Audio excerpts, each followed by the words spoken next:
Well, hello. We've been waiting for you. Please sign in. We've got a busy day ahead. If you're new to this school, please use the keyboard to enter your name.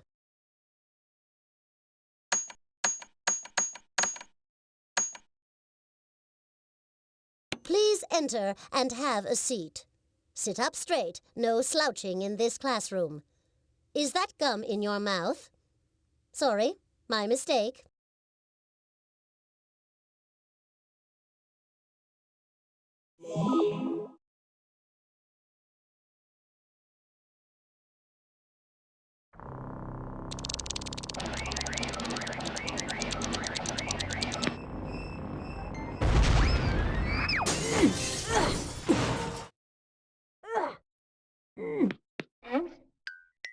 If Professor Sparks had meant for me to fly, he'd have given me wings. But what could I do? This mission is too important. You startled me. I didn't think anyone would be here. Hey, you've got that, the transquisor. Now be careful with that thing. Don't drop it. The future of the world may depend on that little machine in your hands. That is, if I'm not too late. There's just so little time and so much to do. Listen, I need your help, and if you think you can handle it, you can help me save the world. I am Android XL2, but you can call me Botley. That's what Professor Spark calls me. His daughter Polly calls me... Well, never mind what Polly calls me. I'm not getting to the point, am I? Here, let me start from the beginning.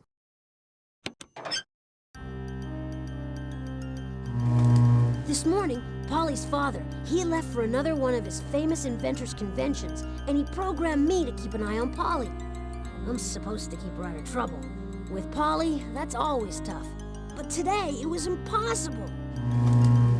After coming home from school and madder than I've ever seen her, Polly locked herself in her father's secret chamber. Now, I really shouldn't tell you this because I've been programmed for secrecy, but this being a world emergency and all, well... The professor has an honest-to-goodness time machine up there, and it really works. Not only that, but Polly sent 25 of the other androids back in time. The whole world is changing, and the changes have Polly written all over them. Cars don't exist anymore, and now everyone has to travel by pogo stick. An orangutan has just been elected president of the United States in a landslide. And the Statue of Liberty is now the Statue of Licorice. It's all happening so quickly. But with your help, I think we can rescue all the androids and maybe stop the world from getting too weird. Just hand me the transquisor. I think it's got all the information we need to get started. Cool. Now hang on tight and come with me.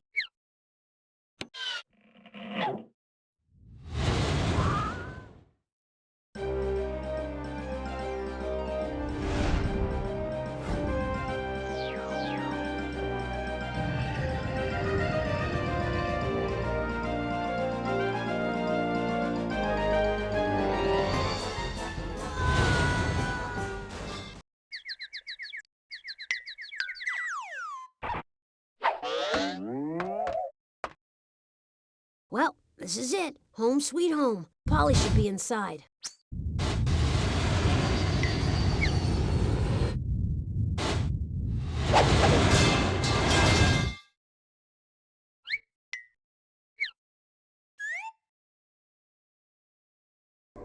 Oh, that was funny.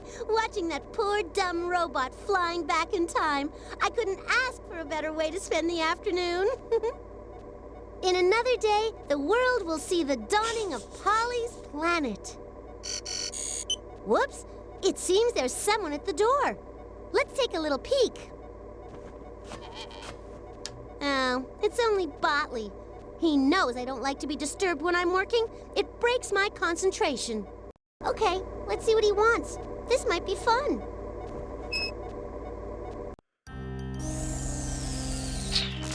Snotley, you're back. I've been looking for you. My name is Botley. I can see you've brought help. And you've got the Transquizzer. She knows we need it to save the world. Didn't my father teach you it's rude to tell secrets, Rotley? Well, I suppose he's told you his side of everything. But what does he know? Today, when I was at school, the teacher handed us a surprise quiz. I already knew all the answers, and she knew I knew them. So, just to have some fun, I made up my own answers to that dumb old quiz. But instead of laughing like she was supposed to, she gave me a big fat 0. I felt faint and short of breath. No one's ever given me a 0 before.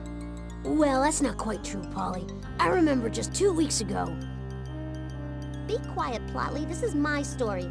Anyway, after getting my first 0 ever, I got the most brilliant idea.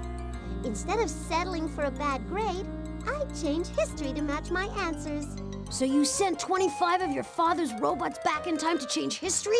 How could you do that, Polly? Please, Spotley, if you're so scared, why don't you just bring him back yourself? You've got my Transquizzer. Now all you need are the questions on my history quiz. To make it so easy even you can figure it out, I'll leave the disc with the first part of the test on the first floor. That's 5 questions total. Just plug that disc into the Transquizzer. Then figuring out where I sent the robots should be simple. Oh, by the way, you have to get in the house first. And I've changed the locks. Good luck! Oh, that's just great. How are we gonna get into the mountain? You see, the professor's lock system only opens when you reproduce the chimes you hear. Ring the doorbell to start the chimes. That will start the unlocking mechanism.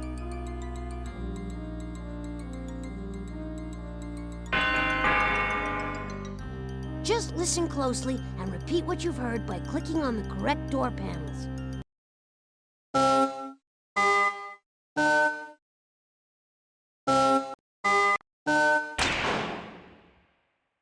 All right.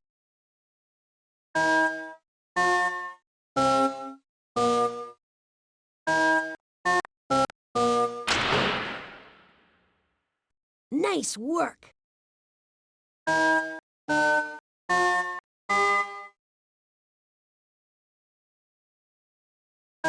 Nice try, but not right.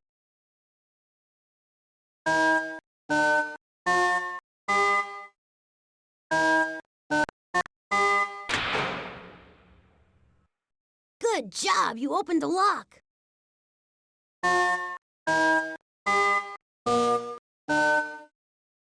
Nice try, but not right.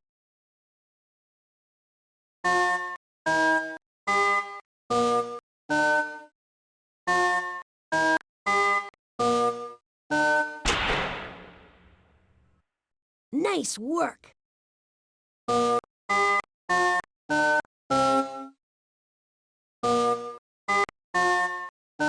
That wasn't right. Try again.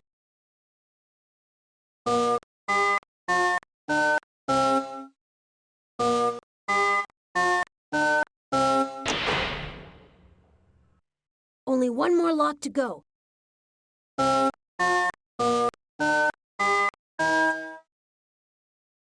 That wasn't right. Try again.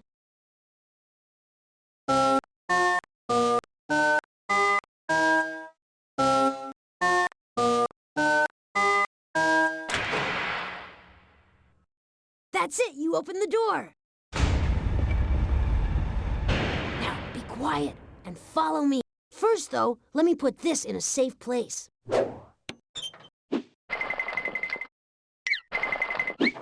It's the utility belt that Professor Spark designed for me, and it's quite an achievement.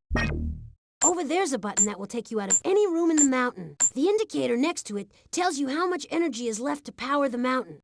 Now, if you ever need assistance, push on this button, and I'll do what I can to help. In the middle of the belt is the inventory. That's where we can store things we find in the mountain. The Transquizzer, for instance. Professor Spark has set up a lot of games inside the mountain for Polly, me, and the other robots. If you click on this button, you can make some of them harder or easier to play. Finally, this score keeps track of how many invention points we earn. By opening the door, you've already earned a few points. Now, our destiny. This is the professor's home and laboratory. It's an entirely self-sufficient environment. We don't have to leave the mountain for anything. The professor even included recreational and cultural activities so he and Polly wouldn't get bored. Maybe later we'll have time to explore, but now we have to stop Polly from making the world too weird. To do that, we need to find that quiz disc. Hey, there it is! Pull out the transquizzer by clicking on the inventory button on the utility belt. All right, it looks like the disc should be inserted in the slot near the top of the transquizzer. Good morning, Polly. I hope you've studied for the quiz today. You may have a lot of natural ability, but even geniuses need to study.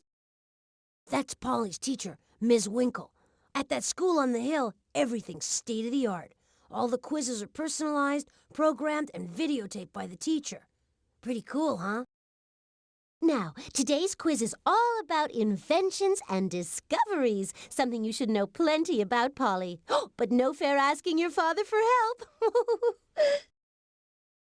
There are 25 questions total, Polly. 5 on each of the 5 discs I've passed out to you and the rest of the class. That's 5 different levels. So, sit up straight, put on your thinking cap, and select your first question. Okay, what we should do first is select one of the quiz questions. Just click on any one of the 5 buttons near the bottom of the transquizzer. Since we've got to bring all the robots back, the order doesn't really matter.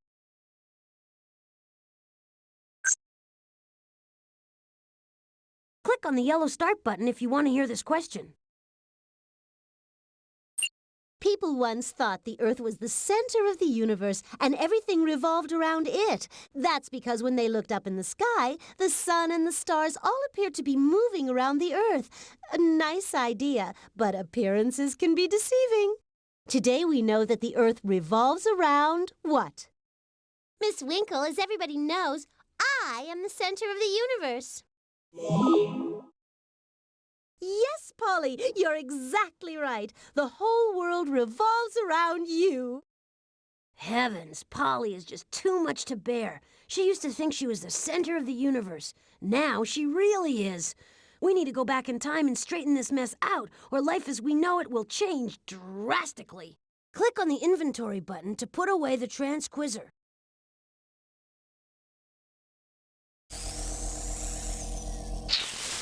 Well, it just so happens, Sotley, that I realized long ago that you would try to mess up my work, so I covered my tracks by hiding clues all over the mountain. 4 clues total. Well, Polly, okay. It looks like we have no choice but to play by your rules, as unfair as they are. Just tell us what we need to find for this mission. Relax, Scutley. It won't be so bad. I sent Russian robot Cosmobot to put me in the center of the universe. You can get him back if you find these 4 clues. A pig, a sundial, a postage stamp, and a dollar bill. But why mess up a good thing? Cosmobot and I never used to get along, but now we're pals. I can't believe Polly reprogrammed him for her selfish purposes. We have to find those clues and get Cosmobot back. Keep still while I sense around for clues. Bingo! I've sensed a mission clue in the painting gallery. Voila! Another mission clue is hidden in the professor's virtual collection. That's in the art gallery.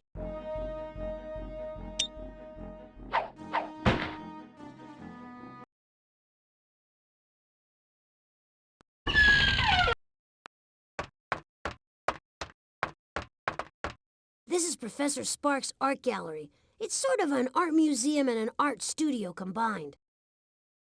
That odd-looking machine over there is his virtual collection, where the professor keeps a display of some of the most famous works of art in the world. You can also go into the painting gallery in the back to create your own masterpiece. Don't forget to bring your imagination.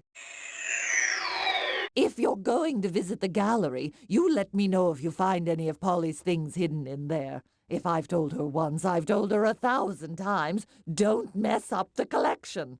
Of course, she doesn't listen to me. Why, once I found a Romanesque urn next to a Baroque. That's Mrs. Beasley. She's the resident art expert. Some say she's as old as some of the Greco-Roman statues in here. I heard that, you hotshot silicon chipsters. So smart and so fast, and so what? I've got more sense in my vacuum tubes than a lot of you. Well, if we have any questions about the art, we'll be sure to ask you. I think Polly has hidden one of the clues in the painting gallery. Click on the gallery way behind me to look into this.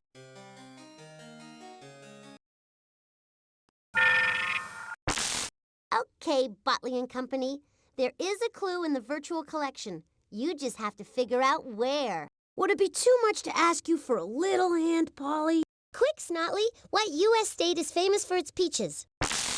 Peaches from Georgia are famous all around the world, and Georgia happens to be the first name of an artist whose portrait I love. Let's go. See that drum on the right side of the machine? That displays tiny pictures of all the works in the collection. If you click on any of the pictures, Mrs. Beasley will tell you a little bit about it and help you decide if it's the work you want to see. If the work you want isn't on the display, pull this lever to check out a different category. Mrs. Beasley, can you remind my friend about which of the professor's works of art we're looking for? You're looking for a portrait of an artist named Georgia.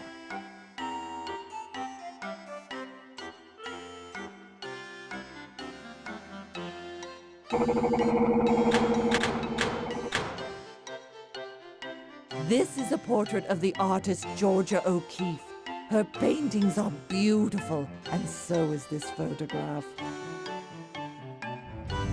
Over time, photographs have become the most popular way of capturing a person's portrait.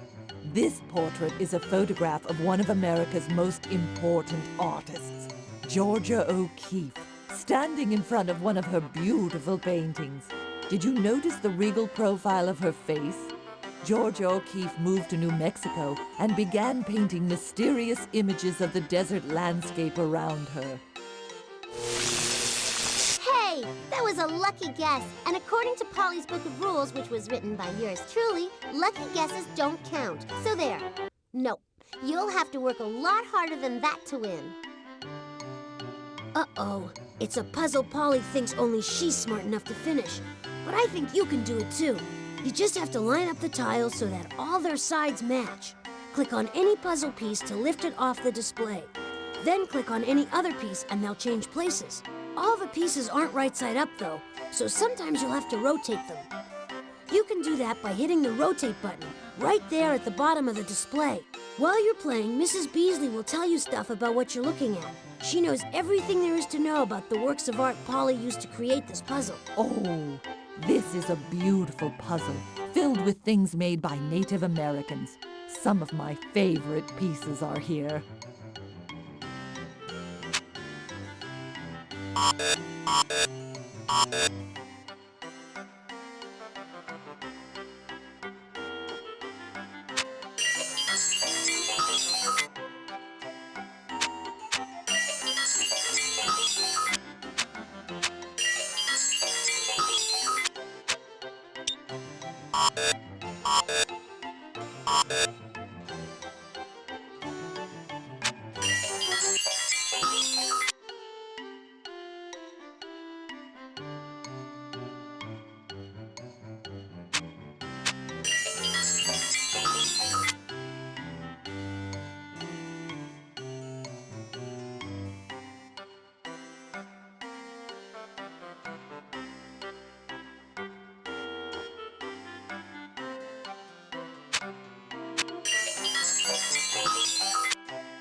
clue and let's get a move on. Fantastic! Now put it... Hey, we're in luck! I'm sensing a mission clue in the painting gallery.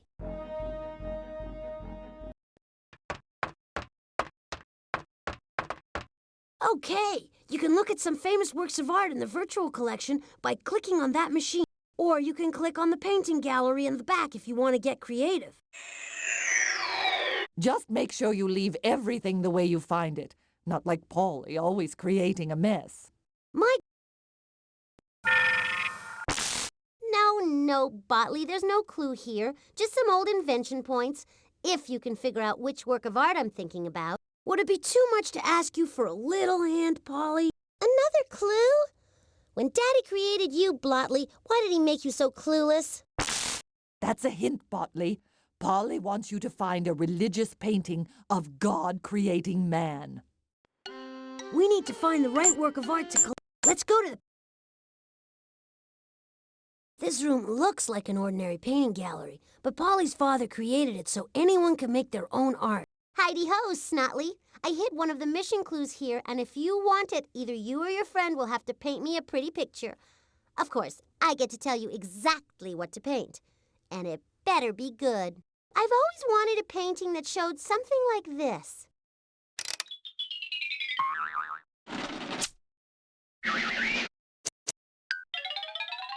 The goldfish underwater. I set my goldfish free in the ocean.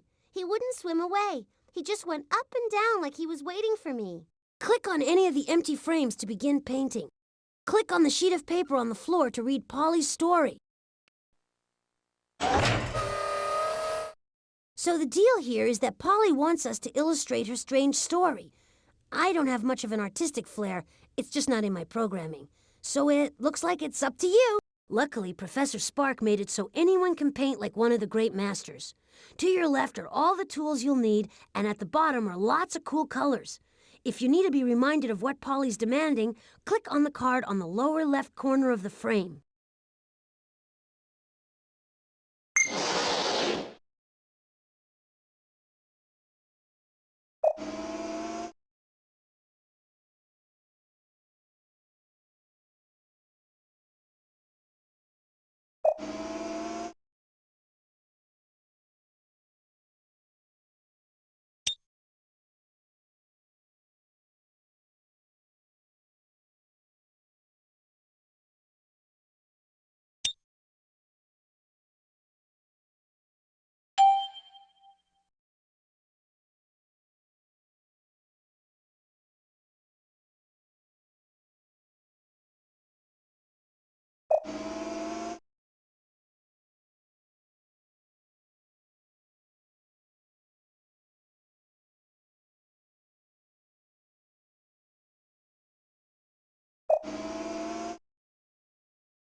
Beautiful job. Just pick up the clue and add it to the inventory.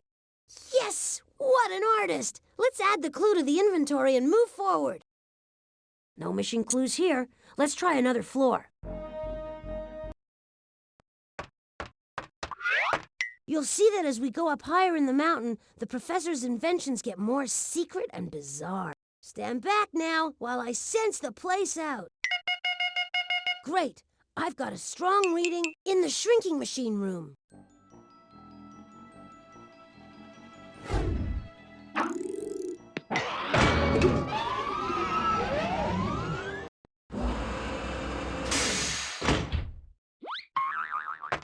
Yes! We're at the very top of the mountain. Just knowing what's up here gives me chills. Still, I'd go anywhere and face any danger to save my fellow robots. Stand. Okay, all set.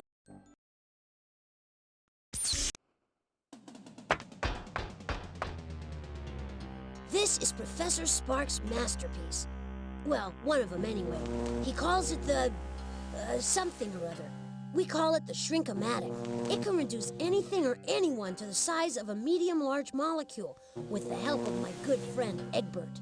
Oh, yes. So if you want to know about any of my wonderful specimens, just pick up this analyzer and click on it. But please, don't hurt the specimens. Well, that'll come in handy when you go searching for the mission clue, because I miniaturized it and hid it inside one of those specimens. Which specimen, Polly? Give us a hint. Okay, Potley, okay. Anything to stop your whining. This specimen is the largest creature in the world without a backbone. Egbert also lacks a backbone. It's true. Robots have different structural components. We have no need of a backbone. So we have to figure out which specimen Polly is talking about. That's where Egbert will come in handy. Use his analyzer to get information on any of the specimens and to help you determine which is the right one. When you think you know the right specimen, hand the analyzer back to Egbert. You can then move the specimen over to the Ematic. Once it's there, Egbert can shrink me to the size of a molecule. Then I can dive into the specimen and find what we're looking for.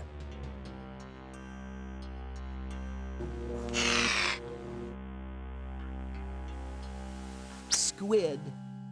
A squid is a 10-armed underwater creature similar to the 8-armed octopus. It's called an invertebrate because it doesn't have a backbone.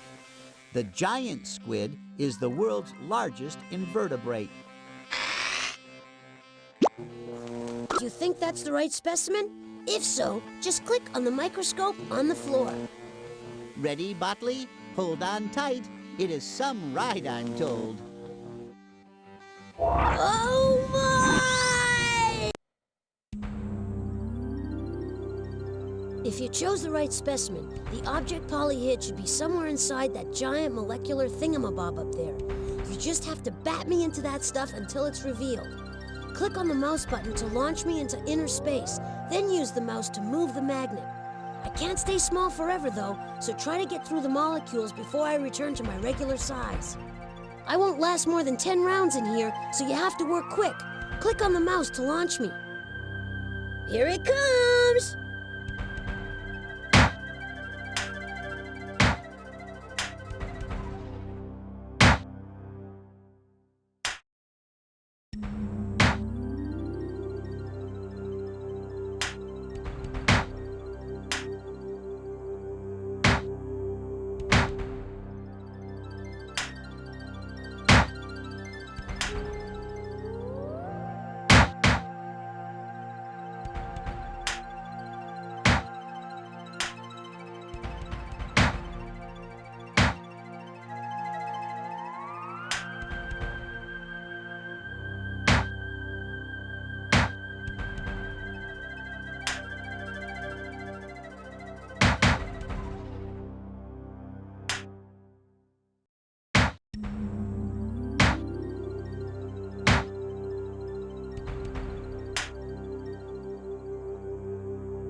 We found it! Just pick up the clue and add it to the inventory.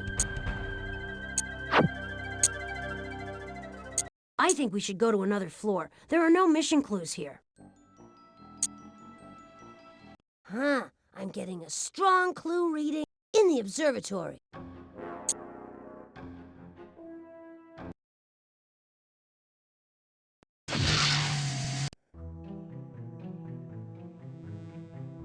NASA has nothing over Professor Spark. Just take a look at this place. It's here that the professor conducts all his top-secret astronomical experiments. Way ahead of his time, of course. Hey, did you know that the professor landed a rocket ship on the moon years before Neil Armstrong ever set foot on it? Just kidding. I guess you could say that you can get a mission clue here, but it's not exactly in this room. In fact, it's not even in this solar system, because I used one of Daddy's rockets to ship it into deep space. Special delivery. You won't find it by just looking around the void. You'll have to figure out exactly where to look. How do we do that, Polly? Space is a big place. Well, just because I'm such a nice girl, I'll give you a teeny-weeny hint. There you go. I just sent the hint flying off toward the new black hole Daddy recently discovered. If you really work fast, you might rescue the hint before it gets sucked up into another dimension. Then again, maybe you'll fail. Scary, huh? Don't worry, we might have a chance. Professor Spark recently launched a whole series of space probes into the black hole. I think we can use it to intercept Polly's radio transmission. Just click on the telescope and we'll get started.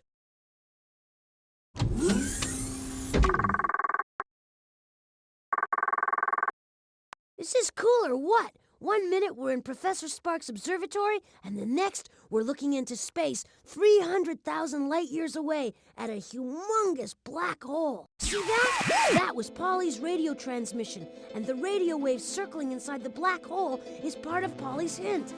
Unless you blast it out of there, it's gonna get sucked into a different dimension. That's one of Professor Spark's space probes. Don't worry, it's strong enough to resist the intense gravitational pull of the black hole, and it packs laser beams powerful enough to knock Polly's radio transmission to safety.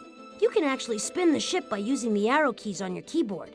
To shoot the ship's laser beam, press the spacebar on your keyboard. Whenever you hit a radio transmission packet head-on, you'll knock it 1 light year away from the center of the black hole. When you collect 4 radio packets, you've got Polly's entire hint, ready for unscrambling.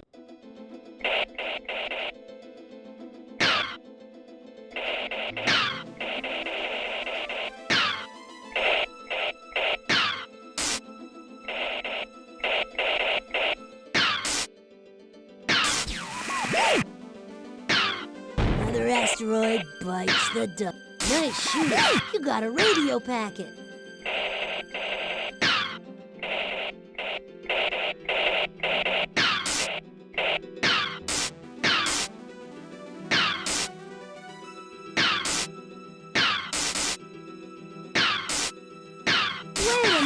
Nice shooting. You got a radio packet.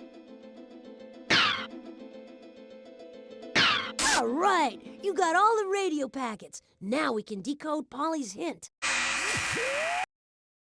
This is the professor's alien transmission decoding device. It comes in handy when it comes to decoding transmissions from extraterrestrial beings. The catch is, he hasn't yet found any alien transmissions to decode. Still, we can use it to read Polly's hint. I guess you can call that an alien transmission. Here comes the radio transmission you intercepted from the grip of the black hole.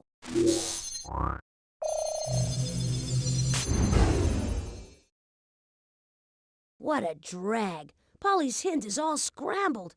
The words aren't in the right order. Polly's not an alien, technically, but we can still use the professor's alien decoder to unscramble her hint. What you need to do is rearrange the words so they create a sentence that makes sense. You know, a subject is usually followed by a verb and all that stuff you learned at school.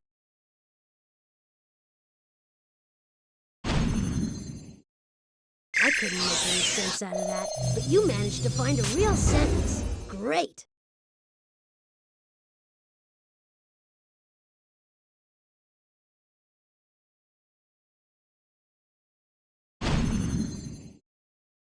I couldn't make any sense out of that, but you managed to find a real sentence. Great!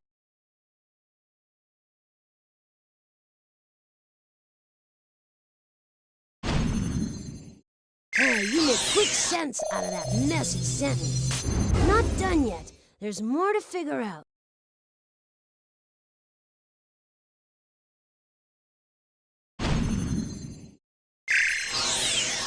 Great! You decoded the entire hint. I made the days longer than the nights. I made flowers grow tall and days grow warm. How did I do all these things?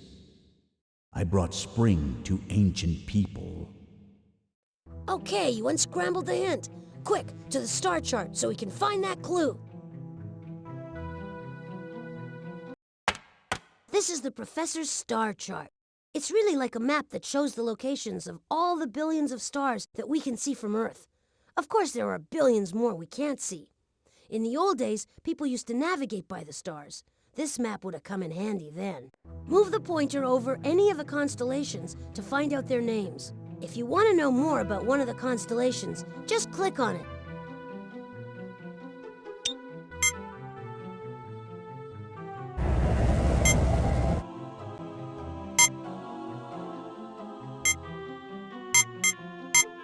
Andromeda was almost killed by a sea monster in Greek mythology, but luckily she was saved by the hero Perseus. Boreas is one of the oldest constellations, sometimes called the hunter or the herdsman. He follows the Great Bear and keeps all the other heavenly animals together in the sky. Leo the lion is the fifth constellation in the zodiac. Leo doesn't really look like a lion, though. Some people think he looks like a backwards question mark. In Greek mythology, Leo was a monstrous beast who came down to Earth as a shooting star. Leo then began eating every person and animal in sight before Hercules destroyed it. Corona Borealis is a golden crown in the sky, made by the Greek god of fire.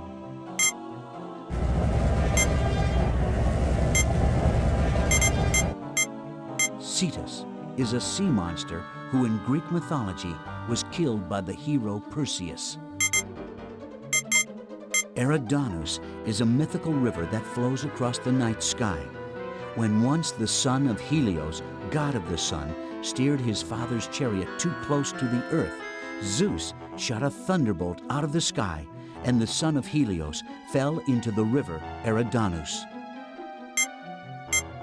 The stars you see gently twinkling in the night sky are actually violent spinning balls of gas. Gravity holds the gases together. As the gases burn, they create heat and light. The hottest stars are blue in color. Yellow stars, such as our sun, are cooler. Tucana is named after the beautiful toucan, a bird from South America with a very large bill. Pyxis is a ship's compass. Vela is the sails of Jason's ship. The wind of the heavens guides the ship through the starry night sky. Centaurus is named after the mythical beast called centaurs. Centaurs were savage creatures that were men from the waist up, but horses from the waist down. Orion the hunter is the brightest constellation in the winter sky, and in Greek mythology, the most handsome man in the world. Pupus represents the stern. Vela is the sails of Draco is the dragon who... Cygnus is the swan who flies through the night sky with his long... Aries looks like a Pisces. Auriga couldn't walk, so Gemini means twins. This constellation is named after Castor and Pollux. Castor and Pollux were mythical twin brothers. The ancient Greeks and Ursa Major, the Great Bear, is the one constellation everyone knows. That's not because Ursa Major looks like a bear. It's because it has 7 stars that form the Big Dipper. Click on the hint button if you don't remember Polly's clue. To hear about any constellation, Click on it. If it's the constellation where you think Pollys sent her I made the days longer than the nights. Ursa Minor is the little cousin of Ursa Major. Known as the Little Bear, Ursa Minor looks like a small version of the big. Auriga couldn't walk. Gemini. Cancer is the Latin name for crab. Can you see the crab's? Virgo was a beautiful young woman who in Greek mythology left the earth because humans acted so badly. Virgo's star, Spica, is one of the brightest stars in the sky. It shines 1,400 times. Delphinus is the dolphin of the heavens, placed there by the great Cassiopeia was the wife of a king. In Greek mythology, she was punished by the sea god Poseidon for claiming she was more beautiful. Perseus is a hero famous in Greek mythology for killing the monster Medusa with a head full. Cetus. Aquarius means water bearer in Latin because people believed he carried water to the gods. But Aquarius was a constellation that ancient people feared. It appeared in the winter, and winter brought rain and sometimes deadly floods. Grus is a long-necked crane. It was Sagittarius represents Chiron, the king of the centaurs. Way to go! The hint is unscrambled. Now we just have to go to the star chart and figure out where in the universe she sent our clue. You need to figure out which constellation Pollys sent her father's spaceship to. Click on the star chart. Click on any of the...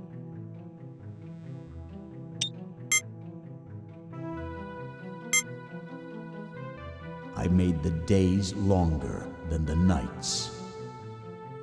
I made flowers grow tall and days grow warm. How did I do all these things? I brought spring to ancient people. Scientists believe that 15 Libra is the scales that ancient Egyptians believed weighed the soul after death. On one side of the scales went the soul, and on the other went the feather of truth. If the soul was... Auriga couldn't walk. Ursa, Leo the Lion. Virgo was a beautiful young woman. Budace, Ursa, Corona Borealis is a golden crown. Hercules stands in the night sky, holding a mighty club, his favorite weapon. In Greek mythology, he was the son of a god and a mortal who grew up to surpass all other men in size, strength, and fighting skill. The Greeks believed that Hercules killed the lion Leo. Aries looks like a powerful ram, but its stars don't twinkle brightly. Still, it was the most important constellation to ancient people. When Aries appeared in the sky just before dawn, people knew that winter was coming to an end.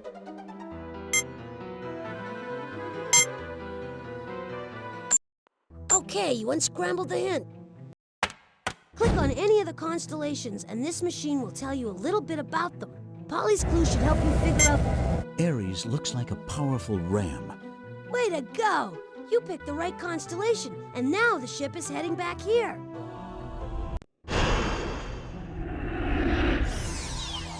Touchdown! All right, now put the clue into the inventory for safekeeping, then head on out. The world depends on us. All right, we got all the mission clues. Now all we need is enough invention points. We need 1,000 total. We're gonna have to play some of the games on this floor to win some more points. Let's check out the observatory.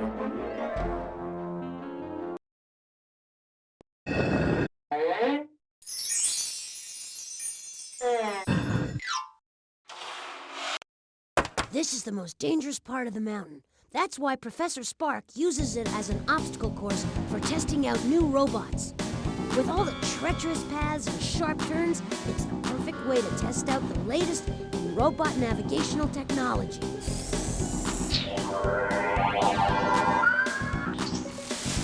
Too bad, Botley. I didn't hide a mission clue down there. I did put a few spare invention points inside that box.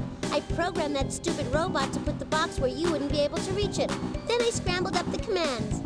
Not that you'll be able to put them back in the right order. Okay, as far as as I can figure, here's the situation. That robot has been specially designed to maneuver his way down there. He's really good at following directions, and he's got nerves of steel. So what you have to do is rearrange all the robot's commands on that remote control device in front of you, so they're in the correct order. The commands tell him which way to move. Just click on the command you want to move, then drag it to where you want it to go. When you press the run button at the bottom of the remote control, the robot will follow your directions to get to that box, if the order is correct. If not, well, better him than me.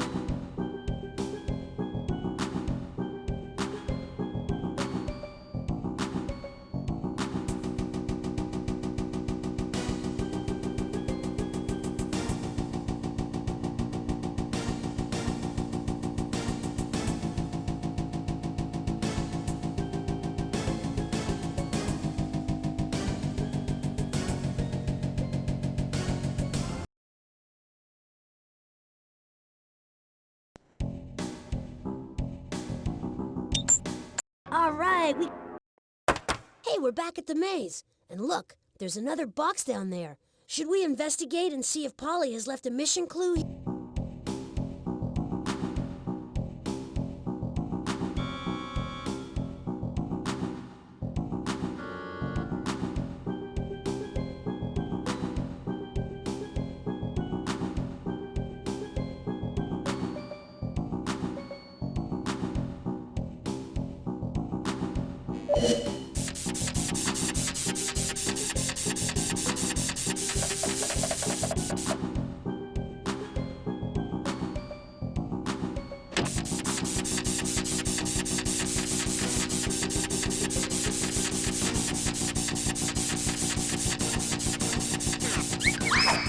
Too bad.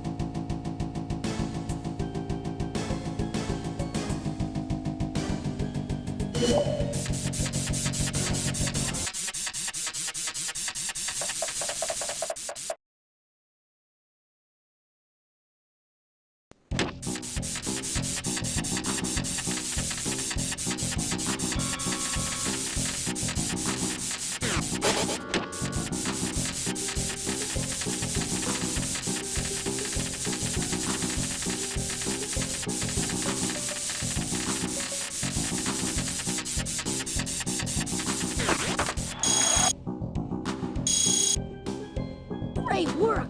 The robot reached its destination, and we have our object. Who's laughing now, Polly? All right! Take the invention points and put them in your inventory. Then I hope you're ready for more adventure, because we're ready to get into the time machine. Just click on the door and back.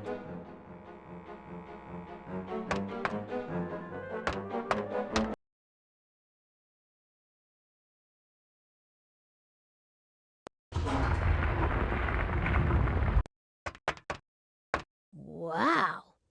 Excuse me if I sound sort of odd, but I wasn't sure we'd make it to the time machine mission control. It's impressive, huh? This is Professor Sparks' most important work to date, the time machine extraordinaire. The professor created it so he could witness the invention of anything you can think of. Just go back in time and observe.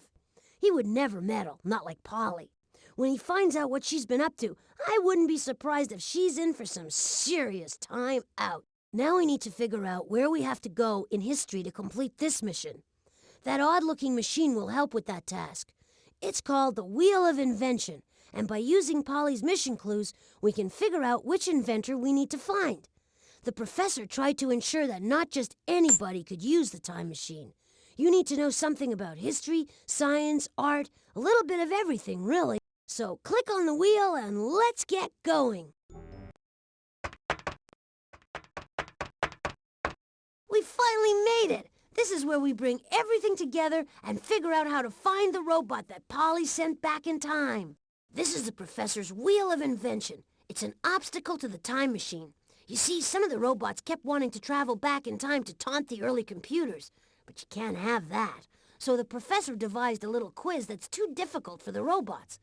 But hopefully it's not too difficult for you. Oh, brother. Polly's reprogrammed the wheel so it's no longer just a quiz. It's a quiz show! It seems the show's called Hollywood Squares. And you're the first contestant. This is how you play. Answer 3 questions for each of the clues you collected. You'll find out what, when, where, and who. All the information you need to create a profile of your mission.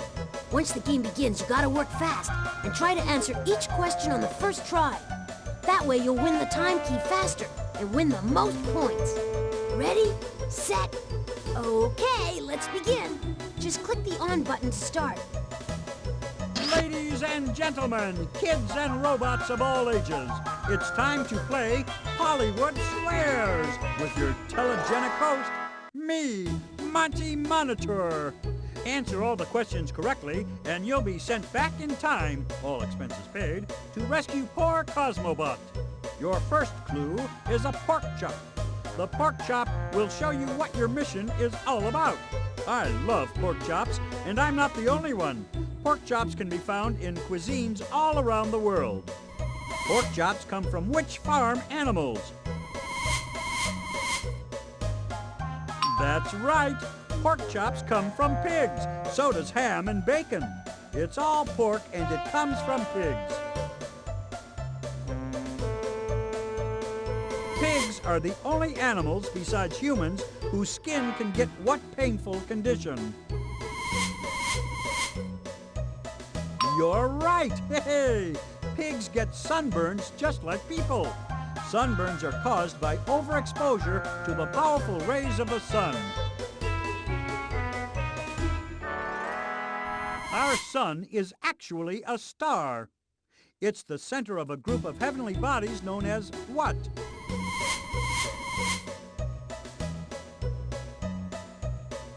You did it! Yay! Another word for sun is solar. That's why they call it the solar system.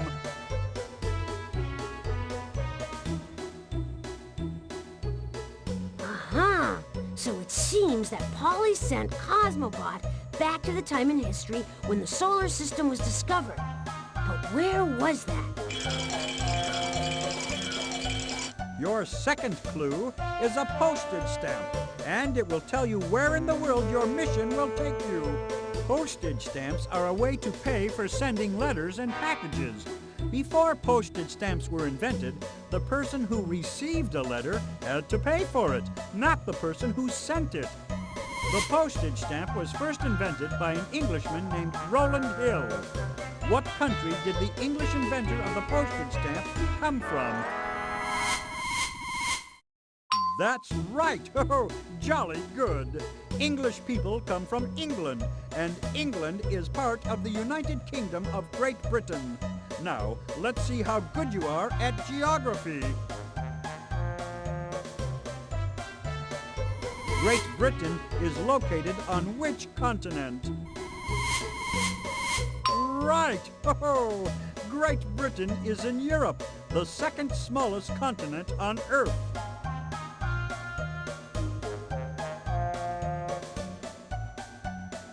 What country is located in the very center of the continent of Europe? Correct! Yes! Poland is a large country in the center of Europe. Polish people make delicious pork sausages and dance to a unique style of music called polka. Poland's also the place where the solar system was first discovered.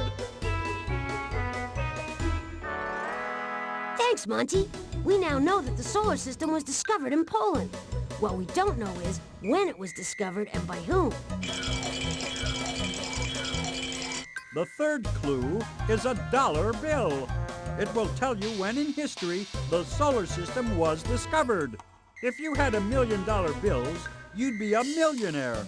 The first kid ever to earn $1 million was a famous movie star named Shirley Temple.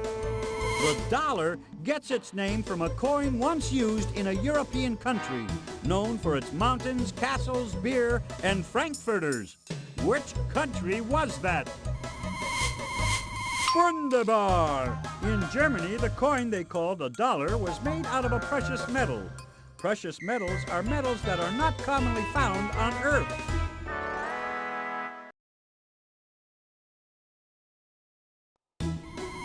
of the following metals is a precious metal? That's right! Silver is a valuable precious metal that is often used for making coins.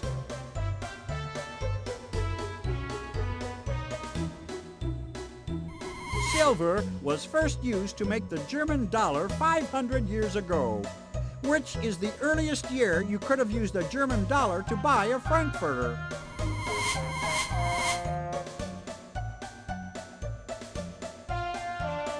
Nope, try again.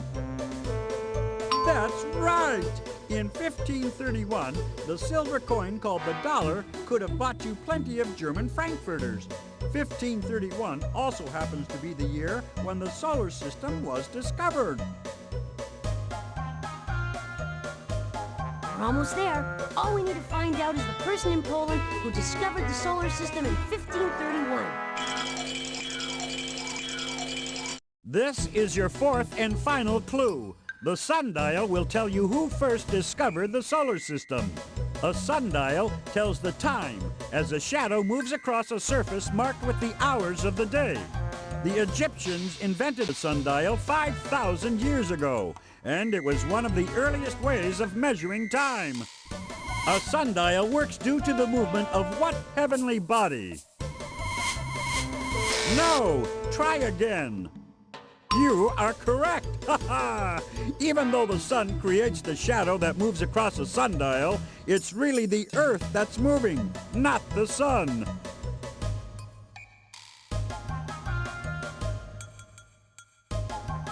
While the Earth spins, it also moves around the sun.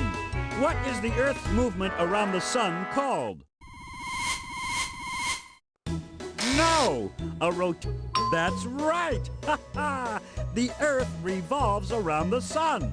It takes 1 year to make one revolution. Who discovered that the Earth revolves around the sun? Right you are! Copernicus was the Polish astronomer who discovered the solar system in 1531. Before his discovery, people thought that everything revolved around the Earth. Okie dokie, we got all the information we need. Now, on to the time machine. We've got to go to Poland in 1531 before Polly messes up Copernicus's discovery. We certainly don't want the Earth to revolve around Polly any more than it already does.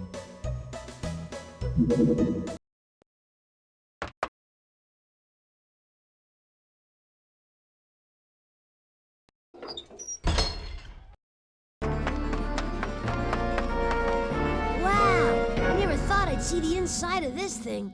Pretty cool, huh? The professor made it clear this time machine was off limits to anyone but him. But with Polly about to send the world out of control, I think the professor would understand. That looks like our window into the past. Look, all the information you found at the wheel is now neatly in place up there. I guess the time key did that. This lever looks important. Click on me if you think I should pull it. Maybe it'll start things up. Next stop, Poland, to visit the great scientist Copernicus. He's about to discover that the sun is the center of the solar system.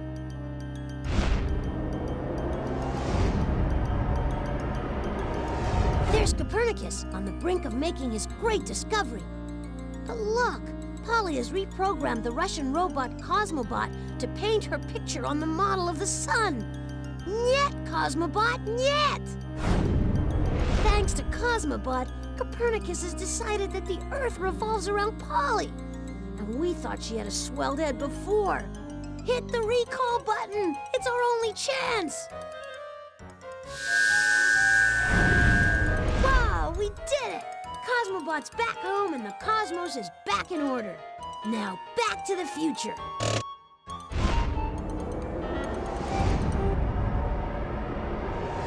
Whoa, that was some landing! Press the back button on the utility belt to leave the time machine. We need to put this robot to rest. This is where the professor stores all his time-traveling robots. I call it the Robot Roost. Believe you me, these guys have been around the block a few times. The problem is, we have to get them all back from the different places and times that Polly sent them.